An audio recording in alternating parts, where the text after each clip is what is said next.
Monster versus monster. আপনারা যেমনটা জানেন বর্তমান সময়ে ডাব্লিউডাব্লিউই এর অন্যতম জায়ান্ট রেসলার হচ্ছেন অমাস। এই রেসলার এজে স্টাইলসকে খুবই স্বল্প সময়ে হারিয়েছেন, এমনকি বড় বড় রেসলারগুলোও বর্তমান সময়ে অমাসকে দেখে ভয় পায়।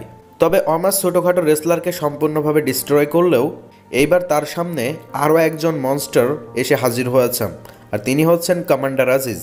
আপনারা যেমনটা জানেন গতমের জন্য, অর্থাৎ একদিকে ডাব্লিউডাব্লিউ এর অন্যতম বড় জায়ান্ট রেসলার অমাস, যার হাইট 7 ফুট 3 ইঞ্চি এবং ওয়েট 400 পাউন্ড অর্থাৎ 181 কেজি। অর্থাৎ অমাস তিনি কিন্তু তার হাইট এবং ওয়েটের দিক থেকে খুবই ডেঞ্জারাস একজন রেসলার। অপরদিকে কমান্ডার আজিজ, তারও হাইট প্রায় 7 ফুট অর্থাৎ 6 ফুট 9 ইঞ্চি এবং তার ওজন 159 কেজি। তিনি কিন্তু অমাসের থেকে অনেকটাই কম। তবে দুইজন রেসলারই হাইট এবং ওয়েটের দিক থেকে খুবই বেশি হওয়ার জন্য দুইজন যদি দুইজনের সম্মুখীন হন তাহলে খুবই ডেঞ্জারাস দেখা যাবে। তো monster versus monster, commander Aziz এবং অমাসের মধ্যে একটি সিঙ্গেলস ম্যাচ ডাব্লিউডাব্লিউতে দেখা যাবে খুব শীঘ্রই। ধন্যবাদ।